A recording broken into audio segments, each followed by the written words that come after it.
Selamat sore, Shalom Bapak Ibu Shalom, Saudara sekalian. Shalom. Ya, selamat datang kembali, selamat bergabung di dalam ibadah PA kita saat ini. Bersyukur Tuhan masih memberikan kita kesempatan hidup, masih memberikan kepada kita kekuatan dan damai sejahtera dari Tuhan. Pastinya selalu melimpah buat kita. Bapak Ibu Saudara yang dikasihi oleh Tuhan, luar biasa saat ini kita tetap bersyukur kepada Tuhan dan kita bawa kehidupan kita untuk mengenal Tuhan lebih jauh lagi. Amin. Karena tidak ada hal yang lebih indah dan hal yang paling penting adalah Tuhan di dalam kehidupan kita. Amin. Tanpa Tuhan, kehidupan kita akan pasti berujung kepada kebinasaan. Sia-sia kehidupan kita di dunia ini, hidup dengan begitu lama, namun pada akhirnya kita akan berujung kepada kebinasaan. Itu sangat disayangkan Bapak Ibu. Ya. Untuk itu, dengan kesempatan indah ini, mari jangan kita sia-siakan waktu kita lebih sungguh untuk belajar firman Tuhan supaya kita semakin kuat di dalam iman kita kepada Tuhan. Amin. Mari Bapak Ibu, kita akan memulaikan ibadah PA kita. Sebelumnya kita terlebih dahulu akan memuji Tuhan. Kita angkat satu pujian, ya, Kala Ku Cari Damai, pujian lama ini.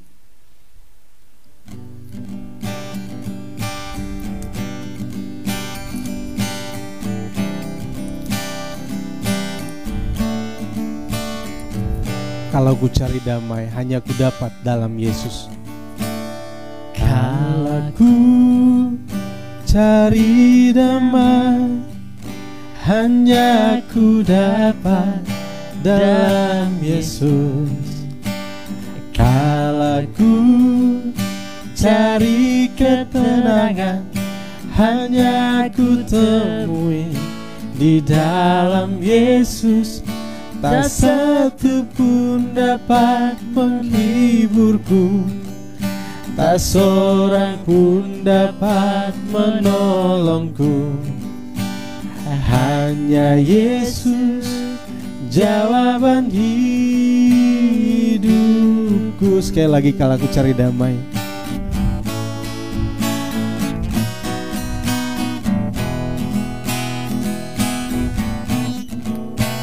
kalau ku cari damai, hanya ku dapat dalam Yesus. Kalau ku cari ketenangan, hanya ku temui di dalam Yesus.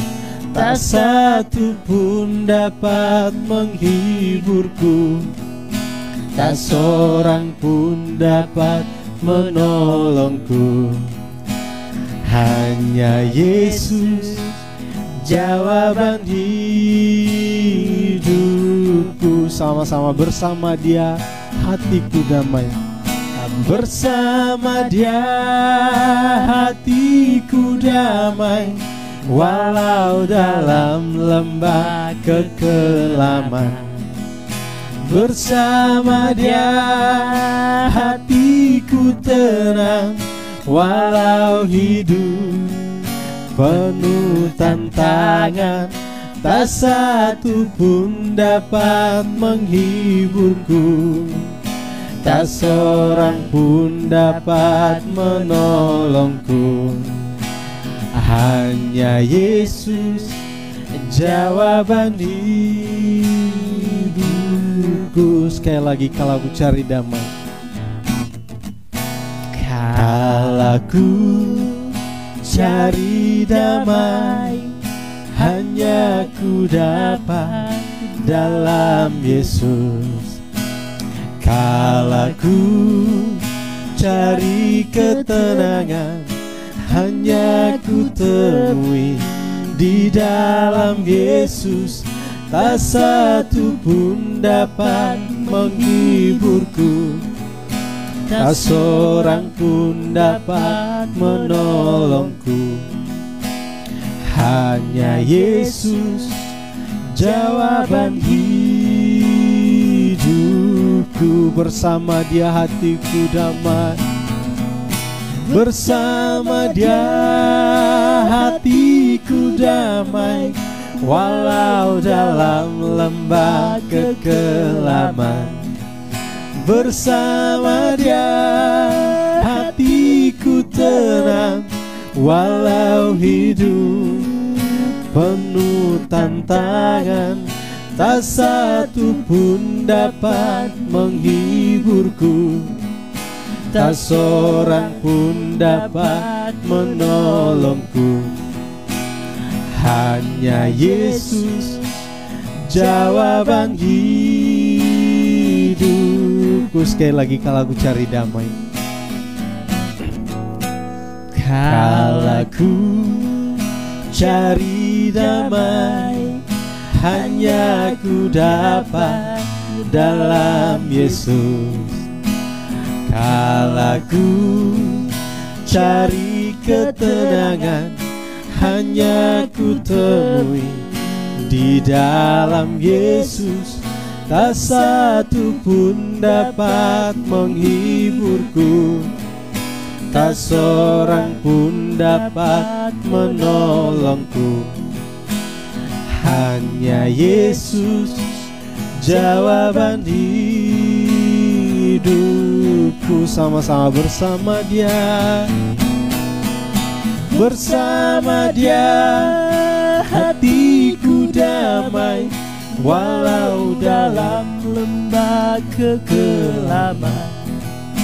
Bersama Dia hatiku tenang, walau hidup penuh tantangan, tak satu pun dapat menghiburku, tak seorang pun dapat menolongku. Hanya Yesus jawaban hidup. Bersama Dia hatiku damai, bersama Dia hatiku damai, walau dalam lembah kekelaman.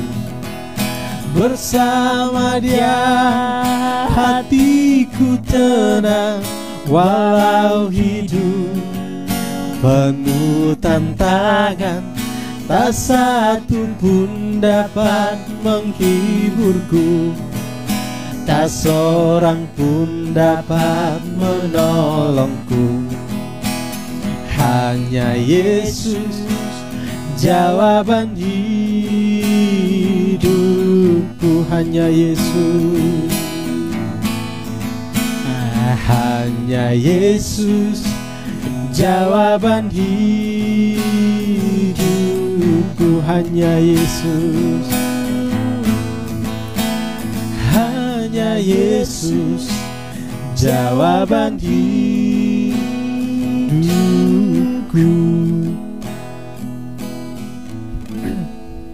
Bapak Ibu, mari kita satukan hati, kita berdoa. Terima kasih Tuhan, seperti pujian yang sudah kami naikkan, kami akui dalam kehidupan kami bahwa Engkau adalah pribadi yang sangat setia untuk mendampingi kehidupan kami. Engkau adalah satu-satunya Allah yang begitu memperhatikan kami ketika kami di dalam kesulitan, ketika kami di dalam mengalami jalan buntu, masalah datang dalam kehidupan kami. Mungkin tangan manusia bisa untuk menolong, tapi tidak sesempurna pertolongan yang kami temukan di dalam Engkau ya Tuhan. Terima kasih Tuhan, terima kasih. Kami percaya kepadamu ya Tuhan, dan kami tetap serahkan hidup kami sepenuhnya ke dalam tangan. Saat ini ya Tuhan, kami bersama-sama bersatu hati berdoa. Kami menyerahkan ibadah kami ini, biarlah Tuhan tuntun serta ibadah kami ini. Engkau memberkati setiap kami hamba berdoa untuk sidang jemaat-Mu ya Tuhan. Bahkan seluruh umat-Mu yang saat ini sedang menyaksikan live streaming ini, kiranya Tuhan Engkau bersama-sama dengan mereka semua, dimanapun mereka berada. Biar mereka senantiasa juga mendapatkan lawatan yang sama daripada-Mu ya Tuhan.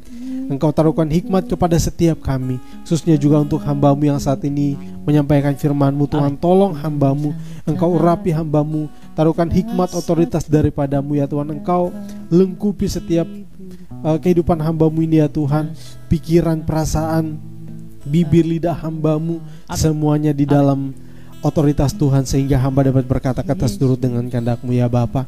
Terima kasih Tuhan, terima kasih. Kami serahkan kehidupan kami sepenuhnya ke dalam tangan-Mu. Kami mulaikan ibadah PA kami di dalam satu nama yang penuh kasih dan kuasa, yaitu di dalam nama Tuhan Yesus Kristus, Allah kami yang hidup, kami berdoa. Haleluya, haleluya, amin. Bapak Ibu Saudara yang terkasih, kembali dari tempat ini kami menyapa Bapak Ibu Saudara sekalian. Shalom. Shalom. Ya, Bapak Ibu yang terkasih, apapun yang menjadi pergumulan hidup Bapak Ibu Saudara sekalian, apapun yang saat ini sedang Bapak Ibu hadapi, biarlah hati kita senantiasa melimpah dengan syukur ketika kita bersekutu dengan Tuhan.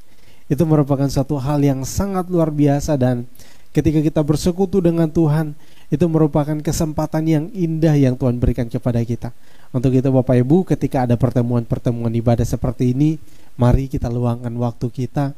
Mungkin banyak kesibukan kita yang sedang kita lakukan, tetapi biarlah Tuhan yang senantiasa menjadi yang terutama, menjadi prioritas yang paling utama dalam kehidupan kita. Oleh sebab itu Bapak Ibu, ya, kenapa Tuhan yang menjadi utama dalam kehidupan kita? Karena ya seperti pujian yang sudah kita naikkan Bapak Ibu ya. Dan yang paling penting yang kita telah terima dari Tuhan, yaitu keselamatan jiwa kita, keselamatan hidup kita, hanya ada di dalam Tuhan. Sebab itu jangan kita bermalas-malas untuk beribadah. Jangan kita sia-siakan kesempatan untuk beribadah. Mari dengan semangat, mari dengan sukacita kita untuk datang bersekutu dengan Tuhan. Bapak Ibu yang terkasih, kita akan melanjutkan tentang pendalaman Alkitab kita. Seperti Bapak Ibu sudah ketahui, beberapa waktu ini kita sudah membahas di dalam tema kita tentang kristologi. Bapak Ibu mungkin masih ingat ya, kristologi itu adalah terdiri dari dua suku kata, yaitu Kristus dan Logos. Jadi Kristus dan Logos. Logos itu artinya perkataan, atau bisa juga dikatakan sebagai suatu bidang ilmu yang mengkaji tentang Kristus ya. Jadi seperti itu Bapak Ibu ya. Kita juga sudah mendengarkan tentang pemahaman seperti apa itu Kristus, siapa itu Kristus, dan kita juga sudah tahu latar belakang tentang Kristus itu sudah banyak dijelaskan bahwa Dia itu adalah Allah, dan ini merupakan suatu karya besar Allah bagi kita, di mana Allah itu mau datang ke dalam dunia dengan suatu tujuan yang sangat-sangat khusus kepada orang-orang yang dikasihinya, kepada manusia yang dikasihinya, atau orang-orang yang karena begitu, sebab seperti yang dikatakan dalam Yohanes 3 ayat 16, karena begitu besar kasih Allah. Wow, ini sangat luar biasa. Jadi Bapak Ibu, dengan mempelajari hal seperti ini, kita semakin bisa melihat tentang karya besar Allah di dalam dunia ini, dan itu terkhusus kepada manusia, dan lebih khususnya lagi kepada orang-orang yang telah dipilih oleh Allah. Siapa mereka? Saya, Bapak Ibu Saudara sekalian, tim pelayanan yang ada di sini. Ketika kita percaya kepada Tuhan, maka kita adalah orang-orang pilihan. Oleh sebab itu Bapak Ibu, kita sangat bersyukur untuk kesempatan ini, dan kita bersyukur kalau Tuhan mau untuk memakai kita. Tuhan mau untuk menyelamatkan kita tanpa melihat, oh dia ini orang baik, oh dia ini orang kurang baik, nanti dulu mungkin ada yang lebih baik lagi, atau mungkin oh dia ini orang yang jahat, diskualifikasi. Tuhan tidak pernah seperti itu Bapak Ibu. Saya berlatar belakang orang yang kurang baik. Mungkin Bapak Ibu juga punya latar belakang yang sama, atau mungkin ada yang mungkin sangat buruk latar belakangnya, ya. Tapi tidak mengapa. Saat ini, ketika berada di saat-saat seperti ini, membuat saya itu sangat terharu, membuat saya itu sangat bersyukur kepada Tuhan, karena Tuhan mau mengambil pribadi yang begitu hina ini dari satu tempat yang begitu sangat buruk, lalu menjadikan mulia di dalam pandangan Tuhan. Dan bukan hanya seperti itu Bapak Ibu, mau dipakai oleh Tuhan untuk menjadi alat bagi menjadi perpanjang tanganan Tuhan Bapak Ibu ya. Sebab itu Bapak Ibu, saya tidak ingin lama-lama lagi, mari kita lanjutkan tentang pembahasan ini. Nah Bapak Ibu, kali ini saya ingin mengkaji lagi tentang kemanusiaan Kristus. Kita ingin lihat sedikit lebih jauh lagi tentang hal ini. Bapak Ibu yang dikasihi oleh Tuhan, kita sudah melihat banyak tentang hal ini, juga sudah dijelaskan banyak. Namun ini memang betul-betul suatu hal yang perlu kita perhatikan ya Bapak Ibu ya, bahwa banyak orang yang mengatakan bahwa Yesus itu orang memang banyak mengakui bahwa Yesus itu sosok yang benar-benar itu berbeda dengan manusia pada umumnya ya. Banyak orang yang mengakui itu, tetapi banyak juga orang yang menolak akan hal itu. Ada yang mengatakan Yesus itu banyak kata-kata yang tidak baik yang dikatakan tentang Yesus. Ada bahkan yang mengatakan tentang Yesus itu bahwa Yesus itu cabul dan lain sebagainya, banyak sekali. Namun kita tidak perlu terpengaruh dengan hal itu, karena kita harus juga menguatkan iman kita ketika hal-hal yang seperti itu datang kepada kita. Kita bisa untuk memberikan pertanggungjawaban ya. Bapak Ibu yang dikasihi oleh Tuhan, kemanusiaan Kristus, seperti kita ketahui bahwa Allah itu di sini saya buat Allah plus daging sama dengan Yesus Kristus. Nah, jadi Allah itu menambahkan, sudah dijelaskan banyak, Allah menambahkan di dalam dirinya daging, lalu dia itu nyata di dalam wujud manusia. Nah, jadi karena Allah menambahkan di dalam dirinya daging, sehingga dia itu nyata di dalam wujud manusia. Bapak Ibu yang terkasih dalam nama Tuhan Yesus Kristus, ini merupakan suatu momen yang sangat luar biasa. Ini dikatakan, kalau di dalam istilah teologi, saya ingatkan kembali, saya juga sudah pernah mengatakan, dan juga Daud juga sudah katakan, ini yang disebut dengan inkarnasi, di mana Allah itu datang ke dalam dunia, Allah yang tidak terbatas datang ke dalam dunia. Dia membatasi dirinya di dalam wujud manusia. Jadi dia masuk ke dalam daging, lalu dia menjadi terbatas di dalam daging itu. Nah, tetapi kealahannya tetap tidak terbatas. Namun di dalam wujud manusia, dia sama seperti manusia, terbatas. Jadi di dalam keadaan sebagai manusia, dia itu tidak bisa hadir bersamaan di dalam tempat yang berbeda ya. Jadi Yesus ada di sini, pribadinya ada di sini, wujudnya ada di sini, tapi dia tidak ada di tempat yang lain. Nah, itu Allah membatasi dirinya ya. Jadi Bapak Ibu Saudara yang dikasihi oleh Tuhan, itu tentang kemanusiaan Kristus, bahwa Allah masuk ke dalam daging. Nah, ini yang kita lihat di dalam Tuhan Yesus Kristus.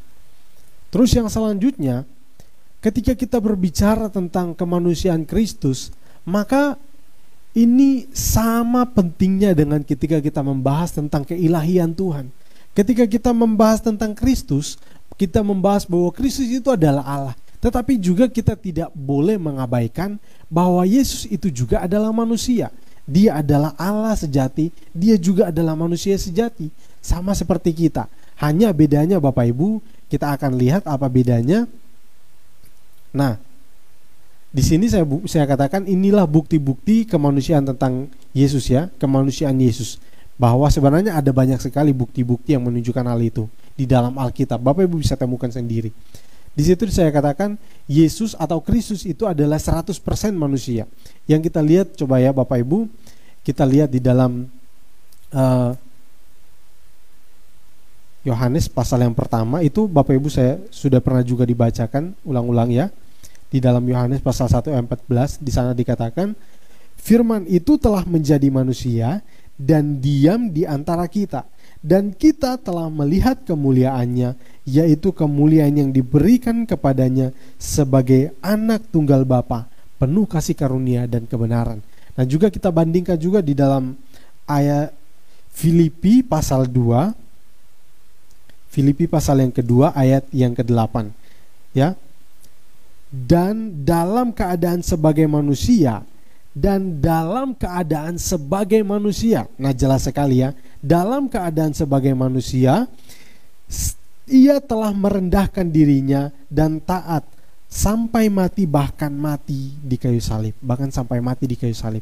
Nah, ini menunjukkan tentang bukti bahwa Yesus itu adalah manusia.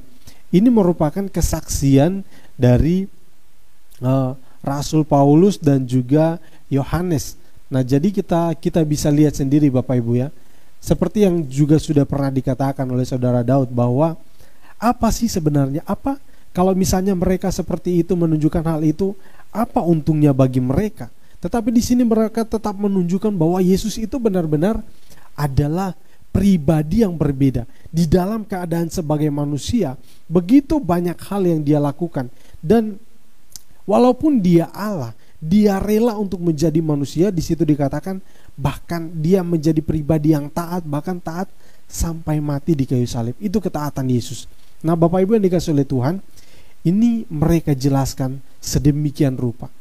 Kalau hal ini tidak penting Bapak Ibu, kita menjelaskan tentang kemanusiaan Yesus, ini tidak penting, tidak mungkin mereka menyatakan hal sampai demikian. Banyak sekali ayat-ayat yang menyatakan bahwa Yesus itu di dalam mereka menjelaskan tentang keadaan Yesus sebagai manusia. Kalau hal itu tidak penting Bapak Ibu, maka mereka tidak mungkin menggali begitu sampai sejauh itu Bapak Ibu ya. Dikatakan Yesus itu di dalam keadaan sebagai manusia, dia itu mau taat, bahkan taat sampai mati. Tidak mungkin mereka menjelaskan sampai sedemikian kalau hal itu tidak penting bagi kita. Sebentar kita akan lihat Bapak Ibu, kenapa begitu penting hal ini untuk kita ketahui. Nah, Yesus di dalam ini merupakan bukti kemanusiaan Yesus. Dia datang ke dalam dunia, bukan dia itu tiba-tiba langsung ada sebagai di dalam wujud yang langsung dewasa seperti kita, seperti ini Bapak Ibu ya. Kita lihat Yesus tiba-tiba datang, tiba-tiba muncul satu sosok orang yang tidak ditahu asal usulnya, terus tiba-tiba bikin mujizat, tiba-tiba ngajar orang tentang kerajaan surga. Tidak seperti itu Bapak Ibu. Tetapi di situ jelas sekali. Kita akan baca di dalam Matius pasal 2 ayat yang pertama.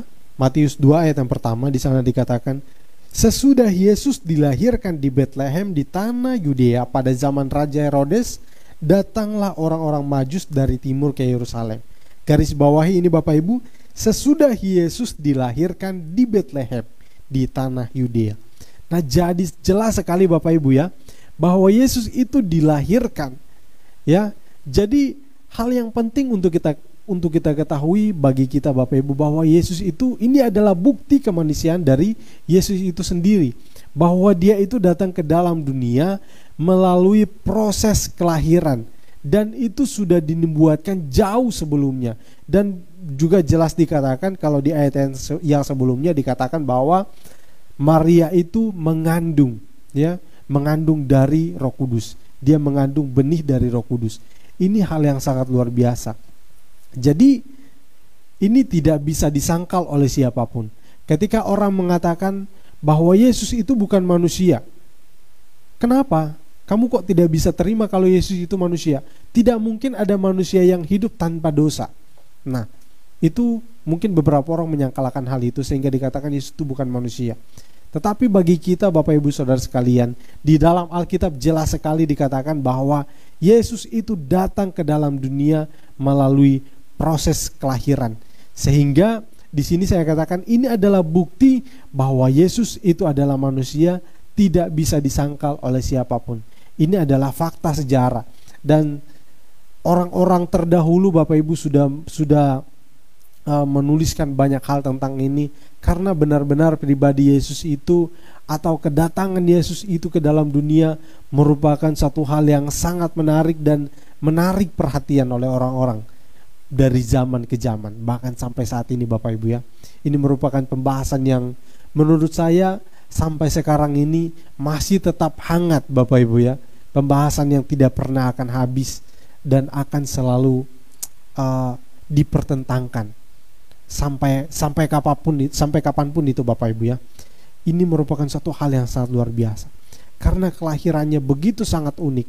Dia datang ke dalam dunia, lahir ke dalam dunia di dalam wujud manusia. Nah, jadi Bapak Ibu, kalau kita lihat bahwa ternyata walaupun Allah itu yang kelihatan begitu, bukan kelihatan ya, walaupun Allah yang kita dengar Wow, kalau di dalam perjanjian lama kedengarannya seperti ini, begitu megah, begitu luar biasa, kekudusannya begitu luar biasa.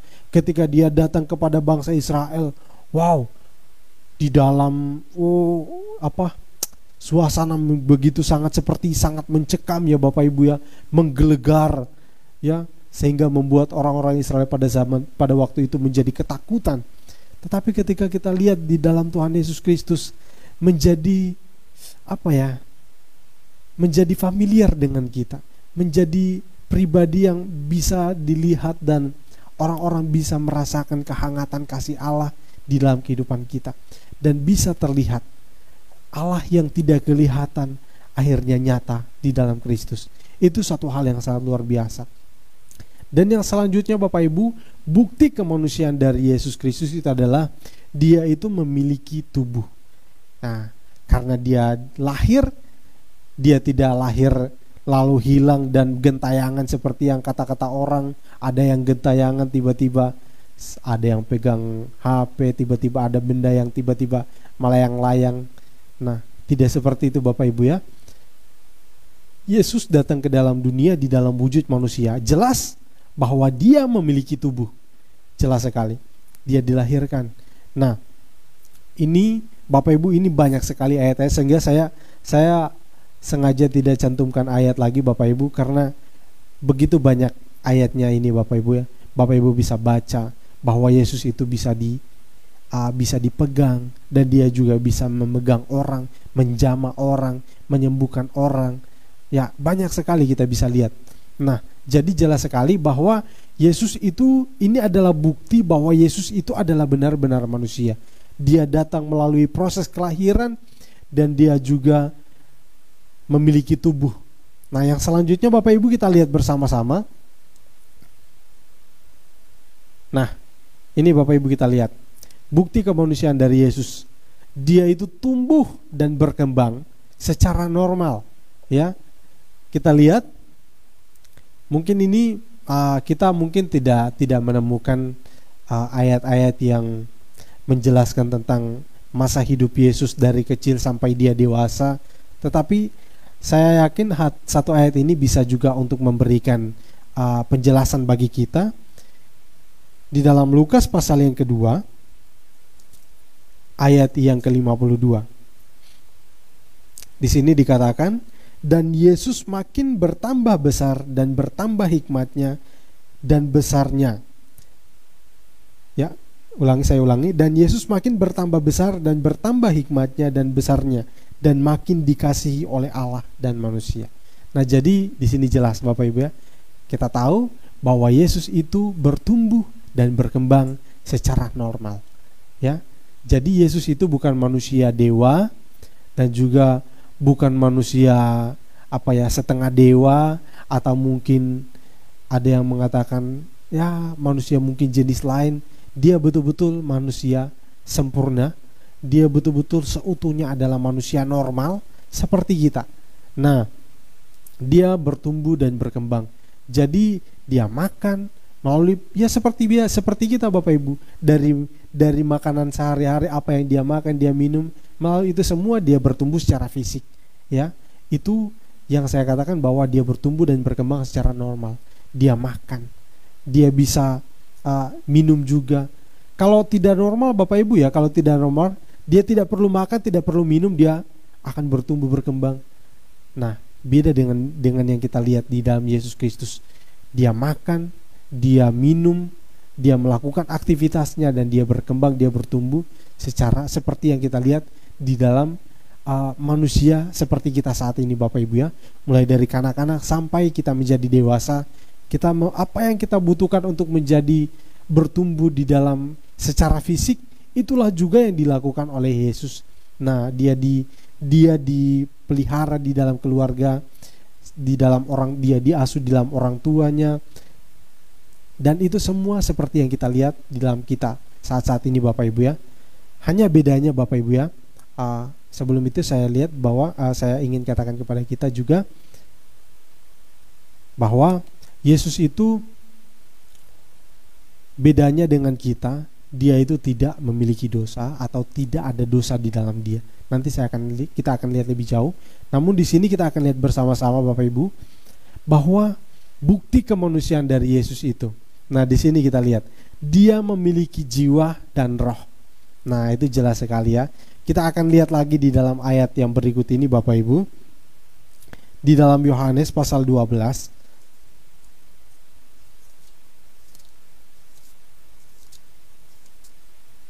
Yohanes 12 ayat yang ke-27. Di sana dikatakan, sekarang jiwaku terharu, dan apakah yang akan kukatakan? Bapa, selamatkanlah aku dari saat ini.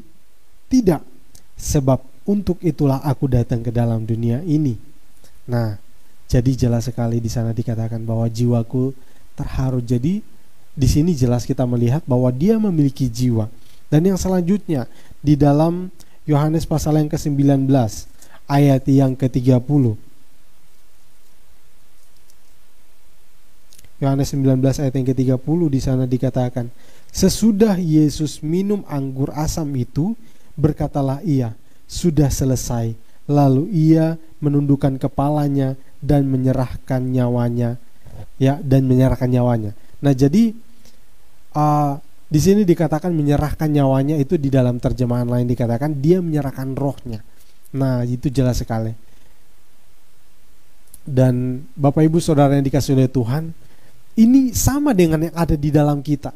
Ya, bahwa kita ini manusia normal, kita memiliki tubuh, kita memiliki roh, jiwa pun ada di dalam kita. Dan kalau dikatakan jiwa itu Bapak Ibu, itu yang berkaitan dengan emosi, berkaitan dengan, ya kalau emosi itu luas Bapak Ibu ya, ada sukacita, ada merasakan sedih, ada marah, amarah dan sebagainya. Nah, itu yang terkandung di dalam jiwa.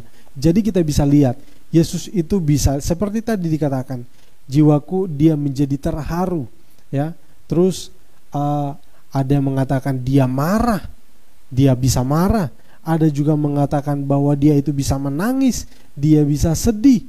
Nah, ketika Lazarus mati, terus Maria dan Marta menangis melihat hal itu, Yesus pun menjadi sedih dan menangis. Nah, jadi Bapak Ibu, itu yang bisa kita lihat di dalam Yesus. Ada di sini kita yang tidak pernah menangis, atau ada di antara kita yang tidak pernah marah, atau ada di antara kita yang bahkan tidak pernah merasakan sukacita. Nah, itu pasti suatu hal yang mustahil. Hal itu pun yang terdapat di dalam Kristus. Dia merasakan senang, dia juga bisa merasakan marah, dia bisa bersedih, menangis dan lain sebagainya. Nah, itu yang ada di dalam Kristus. Sebab itu Bapak Ibu Saudara yang dikasihi oleh Tuhan, jelas sekali bahwa ini menunjukkan bahwa Yesus itu adalah manusia. Karena Bapak Ibu, tanpa jiwa dan roh, maka tubuh ini menjadi mati. Ya, yang membuat kita ini hidup, yang membuat kita ini bisa beraktivitas seperti biasa seperti ini, karena di dalam kita ini ada jiwa dan ada roh, ada roh di dalam kita. Dan yang membuat kita itu bisa berekspresi, yang membuat kita itu bisa meresponi sesuatu itu karena ada jiwa di dalam kita. Nah, itu Bapak Ibu ya. Dan itu yang terdapat di dalam Kristus. Kalau tidak ada roh di dalam kita, maka tubuh kita ini mati. Ya, hanya seperti benda mati yang tidak ada gunanya. Terus yang selanjutnya, kalau tidak ada jiwa di dalam kita, kita tidak akan bisa merespon ketika orang mungkin memanggil kita, atau mungkin ketika orang sudah tampil dengan begitu bagusnya, atau mungkin orang yang mungkin ada pertunjukan yang begitu sangat lucu di depan kita, orang lain tertawa terbahak-bahak, tetapi kita diam saja. Itu artinya kita tidak memiliki jiwa di dalam kita, tidak ada jiwa di dalam kita. Namun Bapak Ibu ya, jiwa dan roh itu sebenarnya itu satu hal yang tidak bisa dipisahkan ya Bapak Ibu ya. Jadi satu kemustahilan.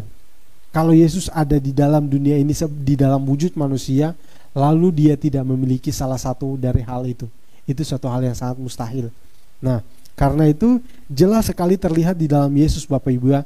Dia bisa berekspresi, dia bisa menunjukkan dia itu marah, dia bisa menunjukkan bahwa dia itu sedang di dalam keadaan yang begitu sangat membuat hatinya itu bersedih. Dia juga bisa merasakan dia itu bisa haus dan lain sebagainya. Nah itu Bapak Ibu ya, dia bisa bergerak, dia bisa melakukan pelayanan ke sana kemari. Nah itu menunjukkan bahwa dia itu adalah manusia. Nah selanjutnya Bapak Ibu, Yesus itu memiliki karakteristik manusia. Nah tadi kita membahas tentang ekspresi. Dia bisa merasakan sukacita, damai, marah. Dia bisa merasakan senang, dia bisa merasakan sedih, menangis. Nah itu kita berbicara tentang ekspresi dari jiwa yang ada di dalam Kristus. Terus yang selanjutnya di sini dikatakan, saya katakan bahwa dia memiliki karakteristik manusia. Nah karakteristik manusia ya, salah satunya tadi dia bisa berekspresi. Terus yang selanjutnya itu bisa merasakan haus, lapar, bisa merasakan lelah, bisa merasakan apalagi ya, sakit mungkin dan lain sebagainya. Itu terlihat sekali ya di dalam Kristus ketika dia dicambuk, dia berteriak, ketika dia di dalam keadaan ketika dia berpuasa. Itu ya, saya akan bacakan yaitu supaya kita lebih kuat lagi di dalam Matius pasal yang ke-4 ayat yang ke-2. Di sana dikatakan, dan setelah berpuasa 40 hari dan 40 malam, akhirnya laparlah Yesus. Ya, jadi ini adalah bukti bahwa Yesus adalah manusia. Dia memiliki karakteristik manusia atau hal-hal yang terkandung di dalam manusia, bahwa sebagai manusia, sebagai Allah, walaupun dia Allah, dia tetap hidup di dalam daging. Sebagai manusia, dia tetap merasakan lapar. Ya, tidak ada manusia satupun di dunia ini Bapak Ibu ya, tidak makan 40 hari 40 malam, tapi dia masih tetap hidup. Ya, tidak ada itu Bapak Ibu ya. 1 bulan tidak makan, tidak minum, 1 bulan 10 hari tidak makan, tidak minum, lalu dia tidak merasa lapar. Ya, tidak merasa lapar. Itu satu kemustahilan. Nah, jadi sebagai manusia, dia berpuasa 40 hari 40 malam, akhirnya laparlah Yesus. Ya, ini menunjukkan bahwa Yesus benar-benar manusia. Dia juga bisa merasakan haus. Bapak Ibu saudara sekalian, ya, saya saja Bapak Ibu ya, kalau 1 hari tidak minum, pasti tubuh ini pasti langsung bereaksi Bapak Ibu ya. Tubuh ini pasti langsung bereaksi.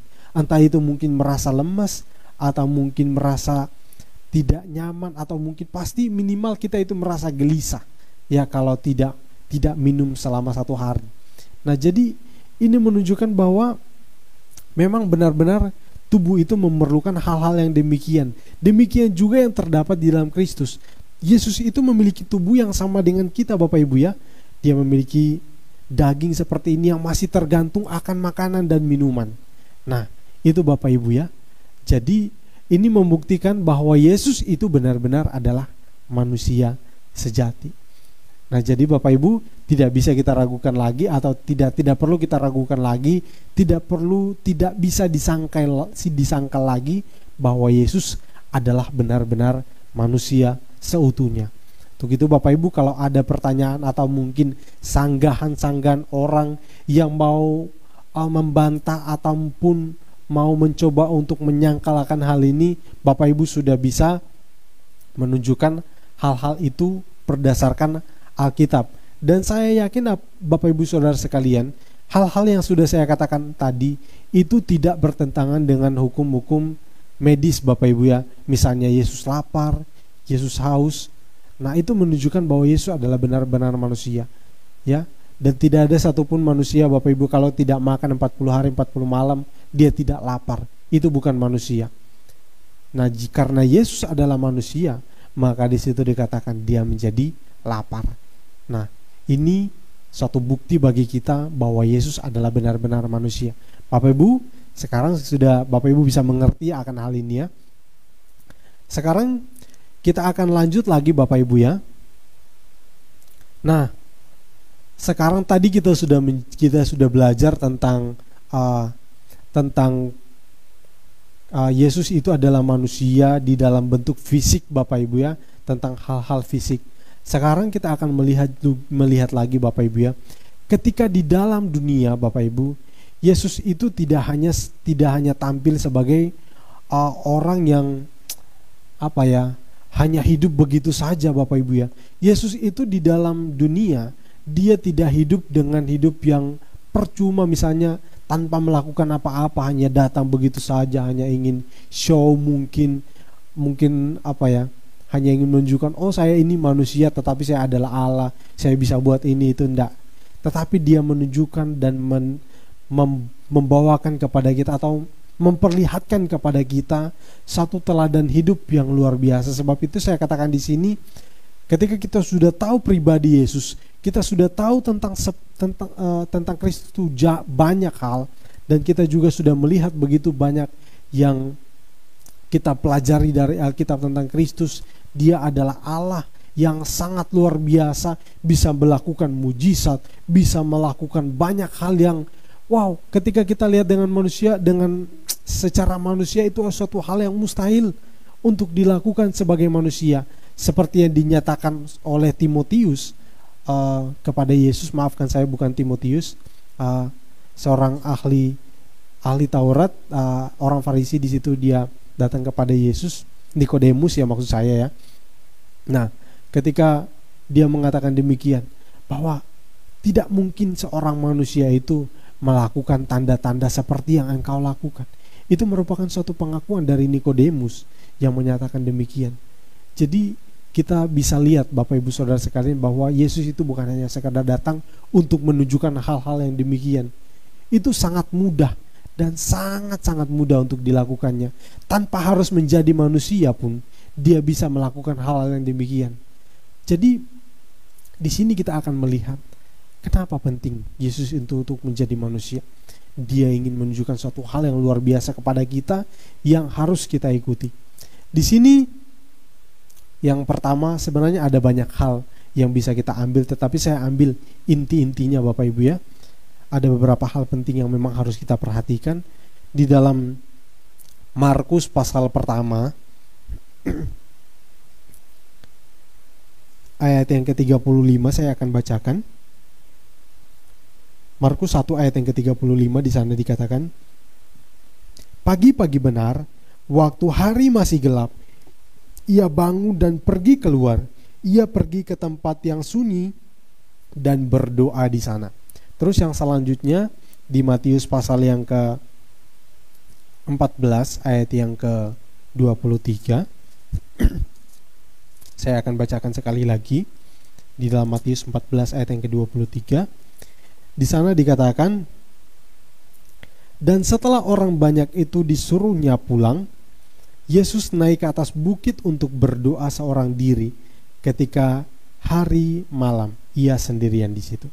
Nah, jadi Bapak Ibu, ini merupakan satu teladan yang sangat baik dari Yesus yang ditunjukkan kepada kita. Dan juga Yesus juga bukan hanya di sini teladan tentang berdoa. Jadi Bapak Ibu,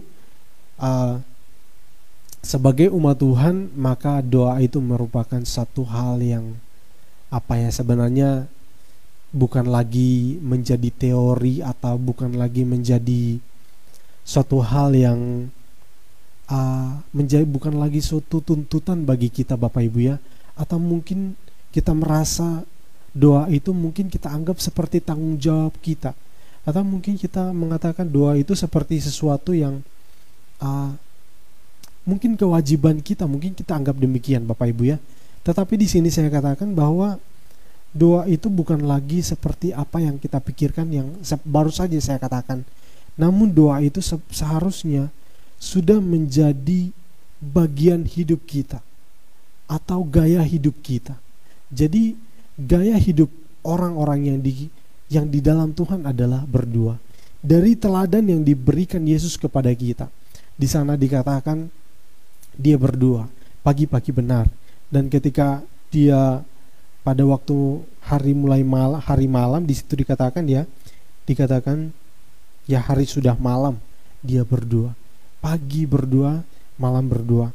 Nah, jadi ini saya bukan berbicara mengenai masalah waktu, tetapi saya ingin mengatakan kepada kita bahwa memang doa itu tidak bisa dilepaskan dari kehidupan kita sebagai umat Tuhan.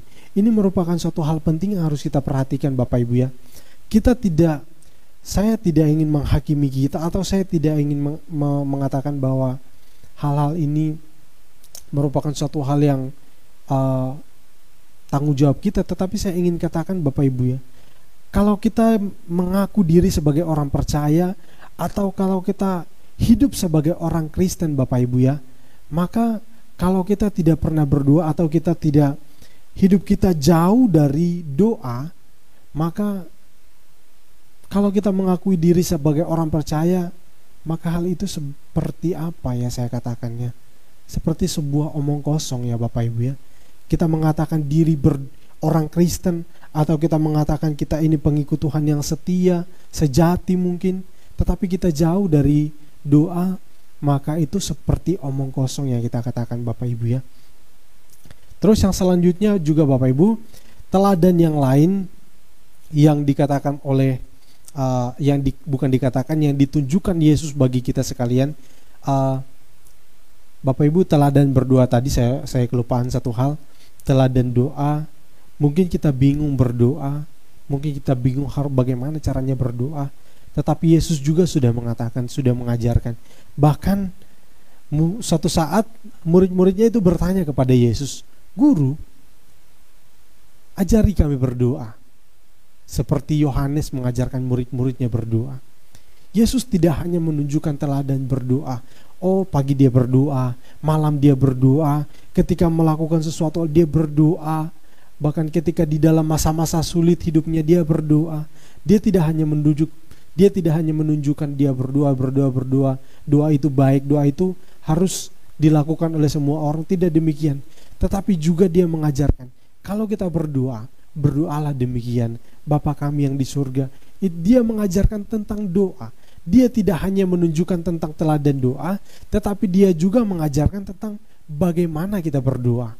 Bahkan di dalam khotbahnya Bapak Ibu ya, ketika Yesus berkhotbah di bukit, dia mengatakan, jangan berdoa seperti orang Farisi, seperti ahli-ahli Taurat yang berdoa dengan doanya yang panjang-panjang, yang berdoa dengan berdoa supaya dilihat orang. Yesus mengajarkan tentang doa, dan prinsip-prinsip doa pun diajarkan oleh Yesus. Nah, jadi ini kita perhatikan dalam kehidupan kita bahwa Yesus tidak hanya menunjukkan teladan doa, tetapi dia juga menunjukkan kepada kita bagaimana kita berdoa dan seperti apa doa itu. Prinsip-prinsip doa pun diajarkan oleh Yesus. Dan yang selanjutnya Bapak Ibu, kita langsung di dalam teladan ketaatan Yesus ya, di dalam Yohanes pasal yang keempat ayat yang ke-34 maksud saya. Nah, ya, maafkan saya salah buka. Yohanes 4 ayat yang ke-34. Di sana dikatakan, kata Yesus kepada mereka, kata Yesus kepada mereka, makananku ialah melakukan kehendak Dia yang mengutus aku dan menyelesaikan pekerjaannya. Terus yang selanjutnya di dalam pasal yang kelima ayat yang ke-30 di sana dikatakan, aku tidak dapat berbuat apa-apa dari diriku sendiri. Aku menghakimi sesuai dengan apa yang aku dengar, dan penghakimanku adil, sebab aku tidak menuruti kehendakku sendiri, melainkan kehendak Dia yang mengutus aku. Nah, jadi ini menunjukkan tentang suatu ketaatan. Dan juga di dalam Filipi tadi yang baru saja kita baca Bapak Ibu, di sana dikatakan, dan dalam keadaannya sebagai manusia Dia taat, bahkan taat sampai mati di kayu salib. Nah, ini menunjukkan tentang ketaatan, bahwa di dalam ketaatannya seperti ini Bapak Ibu ya, di situ jelas sekali dikatakan, aku tidak berbuat apa-apa berdasarkan dari diriku sendiri. Dia melakukan segala sesuatu berdasarkan kehendak Bapa. Ini menunjukkan kepada kita suatu teladan yang sangat luar biasa. Banyak sekali kita mungkin di dalam kehidupan kekristenan kita Bapak Ibu ya, banyak kita mungkin kita hidup, kita kan orang Kristen, kita kan sudah selamat, kita ini kan Walaupun mungkin kita mengatakan sehingga dengan kata keselamatan itu kita sudah selamat, kita hidup seenaknya, kita melakukan segala sesuatu menurut kehendak kita mengabaikan firman Tuhan. Tidak demikian Tuhan Bapak Ibu ya. Dia datang ke dalam dunia, dia melakukan segala sesuatu sesuai dengan apa yang dikehendaki oleh Tuhan atau diperintahkan oleh Bapa. Nah, ini mengajarkan kepada kita Bapak Ibu, ketika kita berada di dalam lingkup kekristenan, ketika kita berada di dalam lingkup orang-orang percaya, maka kehidupan kita pun kita harus sesuaikan hidup kita sesuai dengan apa yang dikehendaki oleh Tuhan. Jadi di sini yang saya katakan bahwa Yesus itu menunjukkan suatu teladan yang sangat luar biasa bagi kita. Dia menuruti kehendak Bapa. Kalau Yesus itu menuruti kehendak Bapa, maka kita ini adalah anak-anak Allah, kita ini adalah anak-anak Tuhan, murid Kristus, pengikut Kristus. Kita tidak bisa dikatakan pengikut Kristus atau murid Kristus kalau kita tidak taat, kalau kita tidak menuruti apa yang dikehendaki oleh Kristus atau Allah itu sendiri. Nah, jadi Bapak Ibu, kita adalah orang-orang percaya, kita adalah umat-umat pilihan Tuhan, kita adalah umat Tuhan yang sudah ditebus oleh Tuhan, maka kehidupan kita, ketaatan itu seharusnya menjadi warna bagi kita sebagai orang-orang percaya yang hidup di dalam ketaatan. Seperti Kristus yang taat, bahkan taat sampai mati. Ya, ini yang dikehendaki oleh Tuhan dan ini merupakan satu teladan hidup dari Kristus. Nah, jadi Bapak Ibu, ini teladan yang sangat luar biasa. Yesus itu mau taat. Dan yang selanjutnya, rendah hati.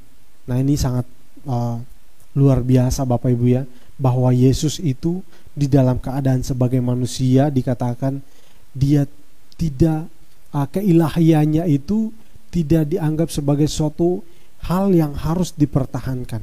Jadi di sini saya katakan bahwa Yesus itu mengabaikan keilahiannya dan hidup sebagai manusia. Nah, ini menunjukkan tentang kerendahan hati. Seperti yang tercatat di dalam tentang teladan kerendahan hati Yesus itu di dalam Yohanes pasal yang ke-13 ayat yang ke-4 sampai ayat yang ke-5. Ini jelas sekali Bapak Ibu ya. Di sini dikatakan, bangunlah Yesus dan menanggalkan jubahnya. Ia mengambil sehelai kain lenan dan mengikatnya pada pinggangnya. Kemudian ia menuangkan air ke dalam sebuah basi dan mulai membasuh kaki murid-muridnya, lalu menyekanya dengan kain yang terikat pada pinggangnya itu. Nah, ini merupakan satu tindakan yang sangat-sangat saya secara pribadi sangat tergugah oleh hal ini. Sangat terharu, dan ini merupakan tindakan kerendahan hati. Kita bisa bayangkan Bapak Ibu ya, Yesus merupakan sosok yang sangat diagung-agungkan oleh murid-muridnya pada waktu itu ya. Saya yakin itu. Yesus itu merupakan satu pribadi yang merupakan kebanggaan bagi murid-muridnya waktu itu. Sehingga Bapak Ibu itu bisa terlihat ketika Yesus itu mati terangkat ke surga, murid-muridnya itu seperti hilang harapan. Karena yang mereka sanjung, yang mereka sudah tidak ada lagi. Nah, di sini kita bisa melihat bahwa Yesus ini sebagai seorang guru dan dikatakan sebagai Tuhan, dia rela melakukan satu tindakan yang betul-betul hal-hal yang seperti ini memang yang pantas untuk melakukan hal ini adalah seorang hamba, ya, atau mungkin kita katakan sebagai budak, atau bisa kita katakan sebagai, kalau di zaman kita sekarang ini kita katakan sebagai pembantu ya. Jadi hal-hal yang seperti ini mungkin di dalam pandangan kita saat ini hanya bisa, atau hanya orang, mungkin di pandangan kita orang-orang rendahan yang bisa melakukan hal demikian. Tetapi Yesus, kita lihat dia jabatannya sebagai rabi, dia dipanggil sebagai rabi, dia dipanggil sebagai guru. Dan guru pada waktu itu Bapak Ibu Saudara sekalian merupakan satu jabatan yang begitu lumayan tinggi Bapak Ibu ya. Tetapi dia melakukan hal yang rendah sedemikian. Ini menunjukkan tentang kerendahan hati. Sehingga Yesus juga mengatakan di dalam ayat-ayat yang lain Yesus mengatakan bahwa jika di antaramu ada yang ingin menjadi terdahulu atau ingin menjadi yang tertinggi di antara yang lain, maka dia harus menjadi yang terendah, bahkan dia harus menjadi pelayan bagi yang lain. Nah, ini teladan yang ditunjukkan oleh Yesus. Dan yang selanjutnya Bapak Ibu, singkat-singkat saja, dia itu rela berkorban, korban waktu, korban tenaga, dia mengorbankan segalanya untuk melayani dan untuk tujuan yang paling mulia, yaitu untuk menyelamatkan manusia. Nah, dia melayani Bapak Ibu, pelayanan Yesus, dia melakukan pelayanan di segala tempat yang dia kunjungi. Dimanapun dia berada, dia melayani. Dan di segala waktu, ya, pagi, siang, malam, dia tetap melayani. Itu adalah Yesus Bapak Ibu, ya, teladan melayani. Sebagai anak-anak Tuhan, tentunya di sini banyak hal yang bisa kita pelajari Bapak Ibu, ya. Saya singkat-singkat saja karena waktu kita semakin mepet. Nah, teladan hidup Kristus mengasihi. Wow, ini yang sangat luar biasa Bapak Ibu, ya. Mengasihi. Kita bisa baca di dalam Yohanes pasal 13 ayat yang ke-34 di sana, dan juga 15 ayat yang ke-12, dan juga Yohanes juga mengulanginya di dalam surat Yohanes. Di sana juga Yohanes mengulangi tentang hal ini. Dia mengatakan bahwa kasihilah sesamamu manusia seperti aku telah mengasihi kamu. Kalau di hukum Taurat yang sebelum itu dikatakan kasihilah sesamamu manusia seperti engkau mengasihi dirimu sendiri. Tetapi di sini Yesus mengatakan, kasihilah sesamamu manusia seperti aku telah mengasihi kamu. Ini merupakan satu teladan kasih yang begitu luar biasa. Teladan kasih yang seperti apa yang ditunjukkan oleh Yesus. Yesus mengatakan bahwa tiada kasih yang lebih besar daripada dari kasih seorang sahabat yang rela mengorbankan nyawanya untuk sahabat-sahabatnya. Itu teladan kasih yang ditunjukkan oleh Yesus. Saya juga tidak mau mengatakan bahwa teladan seperti apa yang ditunjukkan Yesus itu mungkin kita harus mati. Saya tidak katakan hal yang demikian. Mungkin itu bisa saja terjadi bagi kita Bapak Ibu. Tetapi yang ingin saya katakan bahwa kita itu harus mengasihi seperti Yesus mengasihi, rela menolong, rela untuk berbagi, rela untuk banyak hal. Nah, murah hati ini berkaitan juga tentang kerelaan, ya Bapak Ibu, ya, dimana kita itu rela berbagi, rela menolong, dan juga rela untuk melakukan hal-hal yang untuk orang lain. Nah, itu murah hati, ya. Ketika melihat orang lain sedang di dalam kesusahan, dia rela hati untuk menolong. Nah, itu murah hati Bapak Ibu, ya. Nah, ini tentunya bukan suatu hal yang sulit lagi bagi kita Bapak Ibu. Ini hal yang karena ini sering kita jumpai dalam kehidupan kita sehari-hari, ya Bapak Ibu. Karena ini juga berkaitan dengan kehidupan sehari-hari kita. Terus yang selanjutnya Bapak Ibu, di sini hal yang penting untuk kita perhatikan. Kenapa Yesus itu harus menjadi manusia? Nah, seperti di dalam Yohanes 3 ayat 16, itu di dalam Kristus itu maka kita bisa melihat tentang kesempurnaan kasih Allah, ya. Jadi di dalam Kristus Allah menyatakan kasih-Nya di dalam Yohanes 3 ayat 16, karena begitu besar kasih Allah akan dunia ini sehingga Ia telah mengaruniakan anaknya yang tunggal. Nah, terus yang selanjutnya orang mungkin bertanya, ya, untuk menyelamatkan manusia, kenapa sih Yesus itu, Allah itu harus rela jadi manusia? Padahal Dia akan tahu keadaan manusia yang begitu bobrok karena dosa, manusia yang begitu najis karena dosa. Kok Dia mau sih jadi manusia? Nah, di sini yang penting untuk kita perhatikan, kenapa Yesus harus menjadi manusia? Ini berkaitan tentang misi penyelamatan Allah, ya. Jadi Allah menjadi manusia, atau Yesus itu di dalam Kristus itu, supaya di dalam Kristus itu, di dalam Yesus itu, dalam keadaan sebagai manusia, Dia bisa mewakili manusia yang berdosa, ya. Karena yang seperti saya ulangi, seperti yang sudah saya katakan di beberapa waktu yang lalu, dan juga kita mungkin juga sudah sering mendengarkan bahwa yang bisa menanggung akibat dari dosa manusia harus manusia, tidak mungkin hewan. Hewan di dalam perjanjian lama itu hanya merupakan tipologi, bahwa Kristus itu akan datang, bahwa korban yang sempurna, korban yang sebenarnya itu adalah Kristus, yaitu manusia. Nah, sehingga Yesus itu juga disebut sebagai anak domba Allah. Dia dikatakan juga sebagai tumbal, ya, tumbal atas dosa manusia. Nah, jadi di sini kita bisa melihat bahwa karena manusia berdosa, maka yang bisa menyelamatkan itu harus di dalam wujud manusia. Nah, seperti itu Bapak Ibu ya. Jadi tidak bisa, Allah itu tidak mungkin mengingkari hal-hal yang demikian. Nah, itu sudah merupakan ketetapan di dalam diri Allah. Jadi kalau manusia bersalah, maka manusia yang harus dihukum. Tetapi karena manusia itu tidak sanggup untuk menerima hukuman itu, maka akhirnya dikatakan juga akhirnya Allah datang ke dalam dunia di dalam wujud Tuhan Yesus Kristus. Terus di dalam ayat yang lain di dalam Yesaya dikatakan sehingga Allah menimpakan kepadanya kejahatan kita sekalian. Nah, jadi dia yang tidak mengenal dosa, Paulus mengatakan dia yang tidak mengenal dosa dijadikan berdosa karena kita. Itu tujuan atau misi penyelamatan Allah, supaya manusia di dalam Kristus bisa beroleh keselamatan. Nah, terus yang selanjutnya, kenapa harus jadi manusia? Saya di sini tambahkan bahwa untuk menunjukkan pola hidup tentang kerajaan Allah. Nah, seperti tadi, hidup di dalam kasih, hidup di dalam kebenaran, hidup di dalam kekudusan dan lain sebagainya. Itu hal yang mudah bagi kita Bapak Ibu ya. Dan yang selanjutnya Bapak Ibu, yang terakhir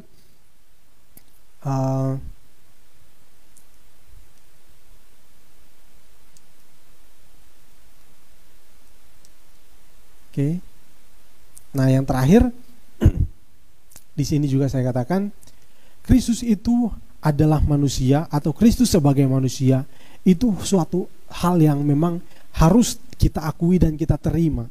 Nah, kenapa demikian? Saya akan bacakan ayat-ayat terakhir bagi kita Bapak Ibu di dalam 1 Yohanes pasal yang keempat. 1 Yohanes 4 ayat yang ke-2 sampai ayat yang ke-3 di sini dikatakan, demikianlah kita mengenal roh Allah.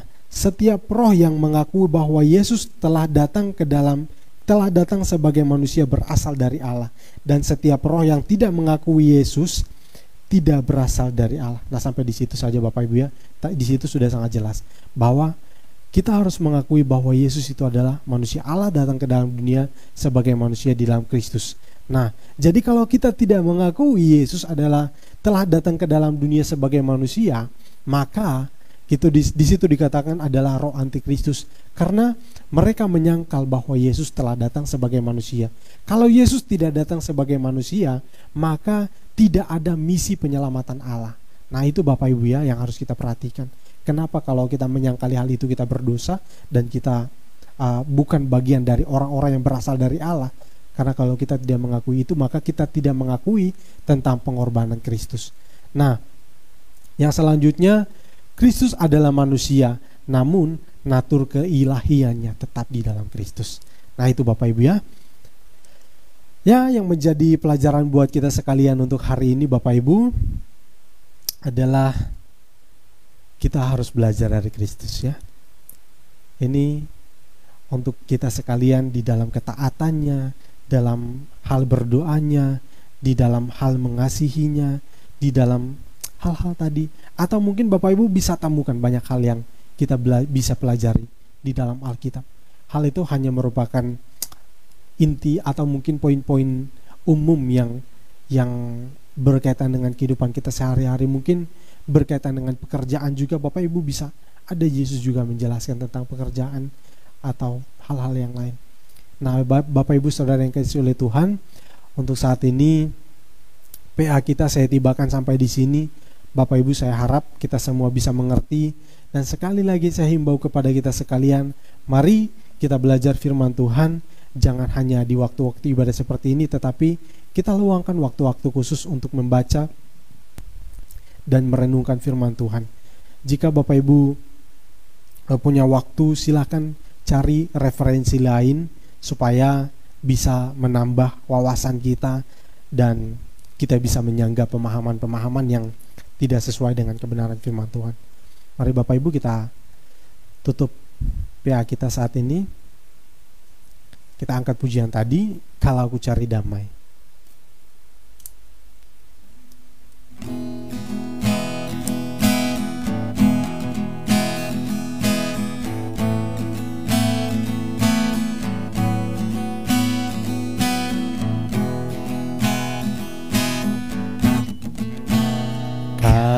Aku cari damai, hanya ku dapat dalam Yesus.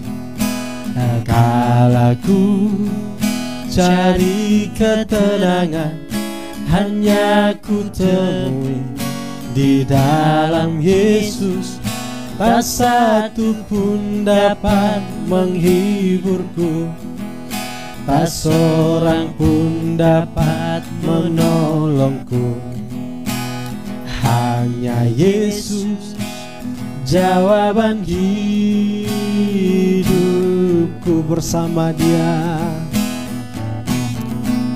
bersama Dia hatiku damai, walau dalam lembah kekelaman. Bersama Dia hatiku tenang, walau hidup penuh tantangan. Tak satu pun dapat menghiburku, tak seorang pun dapat menolongku. Hanya Yesus jawaban hidupku. Bersama Dia, bersama Dia hatiku damai, walau dalam lembah kekelaman. Bersama Dia hatiku tenang, walau hidup penuh tantangan. Tak satu pun dapat menghiburku, tak seorang pun dapat menolongku. Hanya Yesus jawaban hidupku. Hanya Yesus, hanya Yesus jawaban hidupku. Mari Bapak Ibu, kita satukan hati, kita berdoa. Bapa di surga, terima kasih untuk kesempatan indah ini Tuhan sudah berikan kepada kami untuk bisa bersama-sama bersekutu, memuji Tuhan, menyenangkan hati-Mu ya Tuhan. Dan juga terlebih dari itu, kami juga sudah bersama-sama belajar dari firman-Mu, mendalami firman-Mu. Dan saat ini ya Tuhan, hamba berdoa untuk seluruh sidang jemaat-Mu ya Tuhan, dan seluruh umat-Mu yang saat ini sedang menyaksikan live streaming ini. Kiranya Tuhan Engkau menyertai mereka. Amin. Tambahkan hikmat di dalam mereka ya Tuhan, sehingga apa yang telah hamba sampaikan ini ya Tuhan, mereka juga bisa memahami dengan lebih jauh lagi ya Tuhan, karena Roh-Mu berkarya dalam hati dan pikiran mereka. Terima kasih Tuhan, terima kasih. Saat ini ya Tuhan, hamba berdoa biarlah hikmat-Mu terus melimpah dalam kehidupan mereka. Dan hamba berdoa ya Tuhan, kiranya Tuhan Engkau memberikan kepada kami, setiap kami, semangat yang membara. Engkau memberikan kami sukacita ketika kami mendalami firman-Mu, ketika kami menggali tentang kebenaran firman-Mu ya Tuhan, ketika kami mau mencoba untuk semakin mengenal Engkau ya Tuhan. Engkau berikan motivasi yang kuat kepada kami, Engkau memberikan sukacita, Engkau memberikan semangat di dalam kami, supaya kehidupan kami penuh sukacita di dalam pengenalan akan Engkau Tuhan. Terima kasih Tuhan, terima kasih. Biarlah firman-Mu yang telah kami dengarkan bersama-sama tertanam di dalam setiap hati kami, di dalam setiap pikiran kami, senantiasa penuh dengan firman-Mu ya Tuhan. Terpujilah nama-Mu ya Tuhan. Saat ini ya Tuhan, hamba berdoa secara khusus untuk sidang jemaat-Mu ya Tuhan, dan seluruh umat-Mu yang menyaksikan live streaming ini. Kiranya Tuhan Engkau memberkati mereka, berkati dengan sukacita yang melimpah, berkati dengan damai sejahtera yang melimpah. Engkau memberkati mereka di dalam setiap aktivitas mereka, keluar masuk mereka, siang malam, dimanapun mereka berada, apapun yang mereka lakukan, di dalam usaha mereka, di dalam pekerjaan mereka, di dalam pendidikan mereka, bahkan yang anak-anak di dalam masa pertumbuhan mereka, semuanya di dalam tangan Tuhan, semuanya di dalam lindungan Tuhan. Amin. Terima kasih Tuhan, terima kasih ya Tuhan. Saat ini ya Tuhan, hamba berdoa, biarlah kesehatan, kekuatan Amin. senantiasa melimpah di dalam kehidupan kami. Amin. Senantiasa. Terima kasih Tuhan, hamba berdoa mungkin saat-saat ini ya Tuhan, mereka ada yang sedang di dalam pergumulan, mereka ada yang sedang di masa-masa sulit hidup mereka, mereka ada yang sedang di dalam kesedihan, mereka ada yang sedang di dalam masalah hidup yang mereka alami saat ini. Amen. Hamba berdoa di dalam nama Tuhan Yesus Kristus, Tuhan berikan penghiburan kepada mereka, Tuhan berikan jalan keluar kepada mereka, Tuhan berikan sukacita, berikan semangat yang baru untuk mereka menjalani kehidupan mereka. Terima kasih Tuhan, Engkau menjadi jawaban atas setiap pergumulan hidup mereka. Terima kasih Tuhan, terima kasih. Mereka saat-saat ini yang sedang di dalam mungkin mengalami sakit penyakit ya Tuhan, di dalam nama Tuhan Yesus Kristus kami berdoa, Tuhan akan memulihkan keadaan mereka. Mereka yang saat ini sedang mengalami di dalam kerinduan mereka ya Tuhan, atau sedang mendambakan sesuatu, kiranya Tuhan Engkau mendengarkan keluhan mereka, Engkau nyatakan semuanya itu ya Tuhan, supaya di dalam kehidupan mereka ketika Tuhan menyatakan itu semua, mereka senantiasa mengucap syukur kepada Engkau ya Tuhan. Terpujilah nama-Mu ya Tuhan. Terima kasih, terima kasih. Hamba berdoa, biarlah Tuhan senantiasa melimpahkan kehidupan kami dengan sukacita-Mu dan damai sejahtera-Mu ya Tuhan. Ini kehidupan kami ya Tuhan, kami serahkan kehidupan kami ke dalam tangan-Mu, di dalam nama Tuhan Yesus Kristus, Allah kami yang hidup. Haleluya, amin. Bapak Ibu Saudaraku yang dikasihi oleh Tuhan, ibadah PA kita saat ini telah selesai, dan kembali mengumumkan kepada Bapak Ibu Saudara sekalian bahwa ibadah kita tetap berjalan seperti biasa. Ada ibadah PA seperti saat ini di dalam setiap hari Rabu jam 5 sore, dan juga itu live streaming di Facebook ya Bapak Ibu ya. Jangan lupa di Facebook GPT Lumajang, dan siaran tunda di YouTube GPT Lumajang ya. Mungkin ada Bapak Ibu yang belum tahu, ada YouTube GPT Lumajang dan juga ada YouTube untuk sekolah minggu GPT Lumajang. Nah Bapak Ibu, dan juga di hari Sabtu ada sharing firman Tuhan untuk kaum muda, dan juga ada ibadah raya di hari Minggu, dan juga ibadah sekolah minggu ya. Ibadah rayanya jam 8 pagi. Dan juga Bapak Ibu jangan lupa ada renungan setiap hari di grup renungan pagi GPT Lumajang dan Jatiroto. Silakan Bapak Ibu kunjungi grup Facebook Bapak Ibu ya. Ketika Bapak Ibu buka Facebook, ketik di pencarian, terus ketik renungan pagi GPT Lumajang dan Jatiroto, Bapak Ibu bisa temukan di sana renungan setiap hari. Dan juga Bapak Ibu, kita saat ini seperti yang Bapak Ibu mungkin lewat di depan gereja, seperti yang Bapak Ibu sudah lihat, mungkin Bapak Ibu sudah tahu juga, sudah sering diumumkan, gereja sedang mengalami renovasi, sedang direnovasi maksud saya. Untuk itu Bapak Ibu, jika ada Bapak Ibu yang ingin tergerak atau mungkin tergerak untuk mau berkontribusi di dalam hal ini, silahkan Bapak Ibu mungkin melalui dana, Bapak Ibu silahkan untuk hubungi kami. Bapak Ibu bisa cantumkan, bisa isi di dalam amplop dan tulis untuk pembangunan gereja. Dan hubungi kami jika Bapak Ibu tidak punya kesempatan untuk mengantarkannya kepada bendahara gereja, kami akan sedia untuk mengambilnya. Saya dan Saudara Daud, kami selalu bersedia. Jika ada yang butuh dukungan doa dan lain sebagainya, silakan hubungi kami. Kami senantiasa siap untuk melayani Bapak Ibu Saudara sekalian. Dan untuk hari ini cukup sampai di sini. Tuhan Yesus memberkati kita semua. Shalom.